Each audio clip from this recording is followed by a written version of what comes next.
History has a ledger. On one side, it inscribes the names of the victors. On the other, it etches the questions. June 25th, 1876, a day permanently etched into memory as the Battle of the Little Bighorn. The crash of steel, the thunder of hooves, and the cries of war still echo through the ages. Yet what really happened during that fateful engagement? Allow the men who faced the 7th Cavalry on that ground to share their account.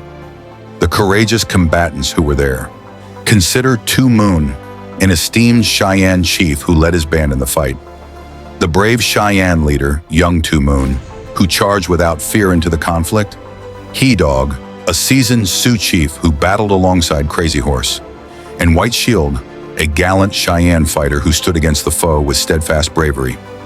Their direct accounts will transport you to the baking grasslands of Montana, where the fate of the American frontier was decided. Get ready to witness the Battle of the Little Bighorn as they witnessed it, through the memories of those who lived. Yet before we begin, please remember to like and subscribe to our channel to support our growing community. Custer proceeded down the ridgeline, coming over the hills from the monument's eastern side.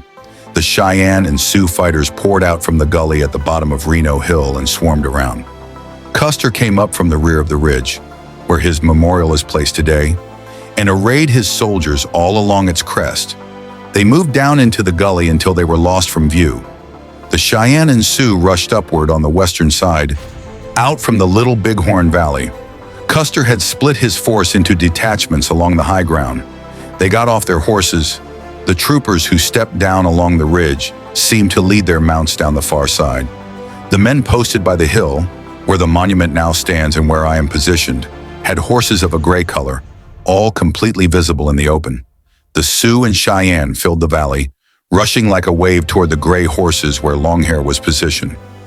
I guided the Cheyenne down the length of the ridge, blocking the soldiers' path, and called out to my kin, "Now, my sons, show no fear."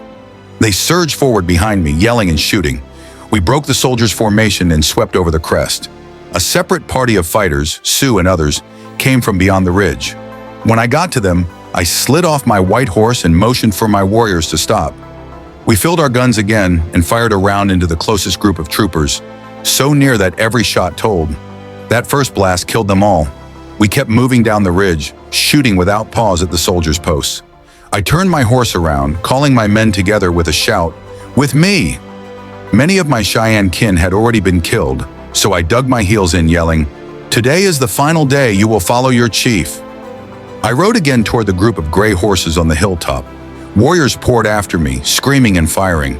The soldiers' line did not break, so I turned left, racing down the valley with bullets singing past, my men shooting back as we rode. Then I climbed the ridge to the left. There I saw an Indian in a magnificent war bonnet, Black Bear, a Cheyenne, and close to him, a wounded soldier. I killed the soldier, jumped from my horse, and took his scalp. Riding further along the ridge, I found 4 dead soldiers. One had on a red flannel shirt. The others wore striped sleeves, 3 stripes apiece. One was holding a sword. Their clothes were good, so I got down and took their weapons and uniforms. When I looked back, the field was turmoil. Warriors and soldiers knotted together, hard to tell apart. Most of the soldiers were already dead. I rode higher to where Custer's men had made their last fight. A few bodies were lying about, and one soldier was running toward the far hills. We chased him and killed him. The valley was thick with powder smoke. Bullets buzzed like hornets, louder than any other noise. With every round fired, Sioux, Cheyenne, and soldiers fell, some in one place, some in another, inside the crushing sound of rifles. That terror is burned into my mind. Finally, we saw Custer's last men bunched on the hillside. We surrounded them, Sioux and Cheyenne, tightening like a rope. We charged, shooting until not one soldier was left standing. Then we got off our horses, took their guns, and scalped the dead. After the fighting, we met by the river, cutting willow sticks. Scouts placed them where dead soldiers lay, then collected the sticks to count the dead. We had to cut new willow sticks 6 times. Each trip showed more bodies thrown across the ridge. When the counting was done, 488 dead soldiers lay marked by our sticks. We had started counting the dead in the valley when General Terry's column appeared far off, making us pull back. After the battle, warriors spread out in a great ring across the ridges, and through the valley, searching for any soldier still alive. None were left. The next day, we moved behind where Reno's camp had been and met again at the Black Lodge River, tracking it back to the Little Bighorn. We kept shifting our camp, always looking for soldiers coming after us. Days before meeting Custer, we had attacked a soldier camp near the Tongue River, taking their horses and driving the men into the thickets. We knew an answer was coming. At Powder River, the soldiers had set our village aflame and ruined our food. That anger was still hot inside us when Custer's troops came. This time, we were prepared. The open land lay barren behind us, marked with new burial mounds. But we, the survivors who were left, held the field as victors. The hills were our witnesses, the quiet broken only by the wind, the bravery of the 277 soldiers who died on that red earth, and the final stubborn stand of their chief, a gleam of metal in the June light before he also was overcome. This is the picture that time will always remember. Before 1876, my band, the Oglala, made our home near the Platte River. That winter, we had our camp by the Tongue River. Then on March the 17th, we fought with 3 Stars Crook's army. Although the main attack was on Little Wolf's Cheyenne camp, I took a group of Sioux fighters into the battle. Our Oglala village was pitched near Sundance Creek, so near to the Little Bighorn that we could make out the pine-covered hills of the lone teepee in the far distance. That day's battle cost me 7 horses. By the time the moon rose, we had moved our camp to Lodgepole Creek, sending men back to salvage what remained. One of those taking refuge at the lone teepee was a wounded Sans Arc warrior, the brother of Turning Bear, his belly ripped open by Crook's bullets. We got ready to fight Crook once more, but with no Crow scouts seen, worry for our separated camps drew us away. His army, now large with allied tribesmen, had already withdrawn. We called that a win. 3 days after that, we arrived at the Little Bighorn. With our people hungry and buffalo to find, the Sioux desired calm. Nobody looked for more soldiers until 7 of our lookouts saw the dust from Custer's approach. This is where recollections diverge. Some claim it was the 2nd day, others the 3rd. Those scouts, including Black Bear and Dirt Kettle, saw the threat but did not alert the camp. Rather, they rode around Custer's force and headed southeast toward the agencies. Only Fasthorn came back, riding in hard just before Reno's assault began. The Oglalas were not by the river that day. Our village was northwest of the Hunkpapas, where we had moved after Crook withdrew. The Brules were not present either. They had come with us, bringing more than 20 lodges. Flying Chaser was their leader, though he was not a principal chief. The Hunkpapa and Blackfeet were the majority, 600 to 700 lodges between them, along with 30 or 40 Santee under Chief Inkpaluta. 2 Arapaho men stood separate in that gathering of 1,800 lodges. I saw no white men, only a Canadian mixed blood in my camp who spoke perfect English and Sioux. The Hunkpapa were the first to meet Reno's approach, rushing ahead on foot while I fought to get my horse ready. They drove the soldiers back into a patch of trees, giving the rest of us time to assemble. From my position west of Reno's fighting line, I saw warriors gathering for a strike. Not only Sioux, but men from every group who had found a horse. Just as we attacked, the soldiers split into 2 bunches, running at full speed for the river. We killed their Indian scouts in the chase from the timber to the bank. When Benteen's column came into view, I stopped the chase and went back to the Hunkpapa camp, only to see more soldiers coming down the eastern bluffs. Custer's actions confused us. His column wound along the river, crossing Medicine Tail Coulee before stopping on a low hill, exactly where Foley would later place it, about 600 feet from the crossing. Right then, his men were spread out from Foley's spot to Butler's, testing toward the southern end of our camp. The early fighting was scattered. 5 soldiers died near the cut bank across from our village, caught by warriors moving up the creek. Most of Custer's troopers stayed on their horses, moving forward in a loose group, not in their proper units. For a nervous stretch, only isolated shots were heard. Maybe 15 Sioux on the far bank exchanging fire with the soldiers. I never heard the organized volleys that history books say Custer's men fired. Then Crazy Horse attacked. His charge at Keogh broke Custer's line, driving terrified horses in a run toward the river. The Gray Horse Company, which had been holding together, fell apart into confusion. Soldiers either got off their horses to climb up the ravines or ran south toward Findlay, their cartridge belts still full when we overran them. Foley's final ride from Line H left 28 dead in that gully. The Cheyenne battled with a wild fury that day, their rage so intense that some grew tired of taking scalps before they even got to Custer's group of dead. We did not know these soldiers as Custer's own. It was only after, in the villages, that we heard of Custer's death, or when we found Mitch Boyer's body among the fallen. By the time Terry's army came near, we were already using Custer's own bullets against Reno's trapped men. Their Winchesters could not stand against our gathered weapons. Our own dead, 30 or 40 killed, with many more wounded, who would not live to see another month. If Terry had been slower by just a few sons, not one soldier would have walked away from those hills alive. With the soldiers broken, our gathered tribes traveled upriver toward the Bighorn Mountains. We remained together until Slim Buttes, where Sitting Bull took the Hunk Papa north to Canada. I was in that fight when the soldiers came, though only many Kanju hunters were killed there, not leaders. A wounded Sans Arc, a relative of mine, also died in that place. Before that, after the Rosebud battle, our village had moved close to Reno Creek. 7 unknown Arapaho men arrived, taken as possible scouts. Warriors took their guns and horses, while women who were mourning shouted for their deaths. Black Wolf and Last Bull spoke for care, but the angry crowd forced them into Two Moon's lodge with guns aimed. When Two Moon finally came with 5 chiefs, he quieted the people. These men are friends. Give back what is theirs. The Arapaho were split among different lodges for protection, fed, and then brought together again. By first light, we had moved our camp down the creek, not knowing Custer's force was coming. John Two Moon saw from 3 miles off as Custer's troop rode down the eastern hills. The Gray Horse Company stopped where the stone marker is today, while the others made separate lines looking toward our camp. Warriors poured like insects up the ravines, pressing against the soldiers' sides. Yellow Nose led 4 attacks. On his 3rd try, the northernmost company broke, running toward the Gray Horse troop, whose organized gunfire pushed us back for a short time. But by the 4th charge, our push could not be stopped. The Gray Horse troop fought hard. Their fast shooting forced us back over the ridge toward where the Crow Agency would one day be. But our fighters changed at once. At the shout, "Everyone off your horses!" we jumped down and poured shots at the pulling back soldiers. Then getting back on, we charged once more. Confusion broke out. The Gray Horse soldiers let their terrified horses go.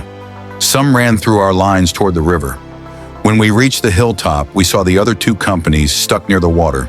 They also left their horses behind, which decided their end. One company tried to make a last fight in a small ravine, but we swept over them. Young Two Moon got there after it was over. Only the dead were left. If these soldiers had kept their order, the battle could have stretched on. Instead, their frightened horses doomed them. Whinnying in fear, the army horses yanked their riders' arms, ruining their shots. Running for the river, they threw themselves into a deep hole instead of finding a crossing. Stuck in the churning water, the struggling animals meant death for any rider trying to get away.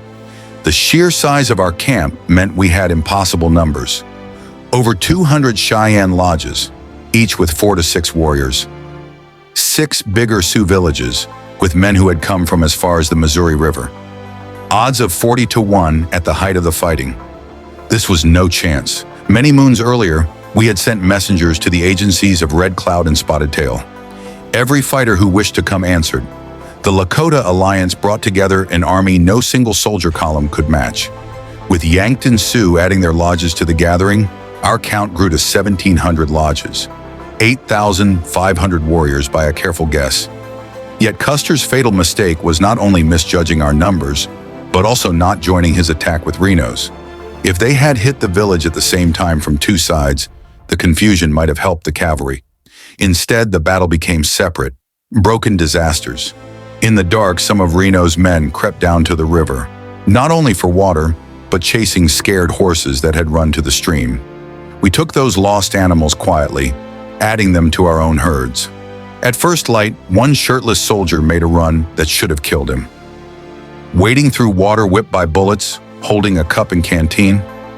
Drinking while he ducked, his shape half hidden by splashes, somehow living through the wall of fire to get back to Reno's position.